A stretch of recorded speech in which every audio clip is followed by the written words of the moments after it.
Jimmie Gardner was a Charleston, West Virginia minor league baseball player who all of a sudden spends 25 years behind bars for a crime he did not commit. He was accused of sexual assault in 1987.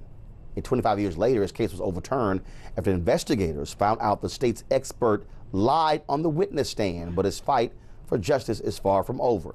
Recently, I sat down and talked with Jimmie Gardner, along with his attorney, A. Scott Bolden. It is a stunning story. Take a listen. In the summer of 1987, I'm playing minor league baseball for the Charleston Wheelers, Chicago Cubs affiliate. And at this time... And what level is this? Is this A, AA, AAA? This is A ball. Okay. And at this time, a couple of assaults on women, on white women happened, and the perpetrator is supposed to be a medium to light complexion African American. So at this time, myself and over 150 African Americans from the streets of Charleston, West Virginia were fingerprinted, photographed, questioned. Wait. 150 of you were fingerprinted? Fingerprinted, photographed. Based on what? It was a... Just being black? Yes. So that was what, a roundup? Yes, sir. It was like a dragnet to try to capture the assailant that did the crimes. So how were you caught up in that? And what did they do? They literally, what, go down to a bar or go down to a club or something? How did that happen? They went to the University of Charleston. They went to the baseball field where all the blacks were at. They went to neighborhoods where blacks were at. I have over 100 and something police reports from all the individuals that they gathered, including myself. So this is the Charleston Police Department? Yes. So they did a roundup of black men? Yes. 150? Around about 150. Fingerprinted them? Photographed them? Interviewed them? Yes. And then what happened? Including myself and all the blacks off of the baseball team. I was told at that time that my fingerprints didn't match, nothing matched, and I was allowed to leave. We fast forward 2 years later. The Charleston Police Department comes to Florida and lets me know that my fingerprint now matches. Now, are you playing ball in Florida, or are you no longer playing ball? I'm no longer playing ball. Okay, so you're living where in Florida? I'm in Tampa, Florida. This is my home. Okay. So I'm just there. I'm in actually Sharps, Florida, when the police arrive. And they arrive and they question me about, well, I was getting ready to go to work. They questioned me about the attacks from 1987. And at this time, I say, well, I'll give you hair, blood, urine, whatever is necessary. And they said, we'll do that. And I gave all of that, and I was immediately arrested. Now, you gave them all of that, yes, but you had not talked to an attorney or anything along those lines? No. You're just figuring, look, I didn't do this. Well, I want to backtrack. Yes, I did talk to an attorney. I called my attorneys, my baseball attorneys, and I asked them, was it okay? They said, well, if you haven't done the crime, sure. So I said, well, I haven't done the crime. So I gave everything. Were those attorneys white? Yes. Okay. From Tampa. No, I'm making that point because I guarantee you a black attorney wouldn't have said that. Yeah, these were my agents. So they were my agent. Again, trusting a system. Yes. And thinking, yes, but not realizing they'd already rounded up 150 black people. Exactly. Okay. But anyhow, I give all the required information, blood, hair, urine. I give all of this to the officers, and I'm immediately arrested. I go back to Charleston, West Virginia. This is towards June 1989. At this time, I'm actually given an opportunity to have a PR hearing, a first appearance hearing. And I was told that I had actually 2 sets of charges. I was only thinking it was 1 set of charges. It was actually 2 sets of charges. Sexual assault, burglary, robbery, assault during the commission of a felony.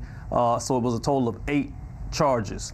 8 or 9 charges. Okay, your head has to be spinning as to, it is, why am I standing here? And me believing the whole time I haven't done this crime, and I'm being forthright and upfront, and I'm going to be able to come out of this situation unscathed. I go through the process. I see my lawyer Friday night and Saturday night before the trial starts on Monday morning for the first time. I go into this trial, the lawyer saying, Judge, I'm unprepared. The state is just providing discovery that we requested back in July, August of 1989. Here it is, January 1990. The trial is going on, and I don't have all the information. So at this time, the judge says, well, you guys have a problem, you and your client have a problem, maybe a disagreement, I'm proceeding with the trial. So your lawyers don't get any discovery for 6 months. That's right. And all of a sudden, deal with it, we're going to trial. We're going to trial. And I actually say also on the record, Your Honor, my lawyer is not prepared for this trial. He's just being presented with all this information, so wherefore we are not prepared. We need to have some time to prepare for this trial. And he says, don't care. So you go through this trial. So what is this expert? Who is this expert? What do they say? Well, the expert doesn't come out until trial. Right. And trial started on, I believe, January 29th. Okay. Fred Zane testified that my forensic characteristics were 99.8% inclusive with the victim, Miss Lillian Ruckman. And on the other case, he testified that he didn't have enough information to obtain a result, a forensic result. So who is this expert? His name is Fred Zane. He was a West Virginia State Police chief serologist at the time, and he was a state trooper also. Still living? No, he passed away in 2002. So he goes on the stand and testifies that there's a 99% probability on the one case that whatever evidence was found somehow matched you? Yes, on the one case. So he's linking you to one case with DNA? Yes, and on the other case, he says there is no way for him to give a conclusion because there's not enough information to present that, which we found out was false because there had also been a test on another individual that was done and there was more than enough evidence and he gave results on that case. So when he changed his documentation to actually include me on one case and say he didn't have enough information on the other case, that actually catapulted him excluding the guy that was included on one case and including me on the case. So it was he testifies this way. Yes. Then all of a sudden, you're sitting in court. Yes. Jury comes back with a verdict. Right. And you hear what? I want to backtrack a minute because I listened to a fingerprint change also. It was a thumbprint in blood before I even got back to West Virginia. And when I gave my prints, it became my left middle fingerprint in blood, along with Zane's testimony. So at the end of this charade of a trial, the jury deliberates for 4.5 days. They're deadlocked.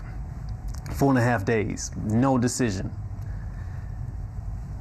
On that 5th day, after a question was asked, why did I all of a sudden become a suspect? The jury came back within 5 minutes and convicted me on one case and acquitted me on the other case. So you get convicted and then sentenced to prison. Yes.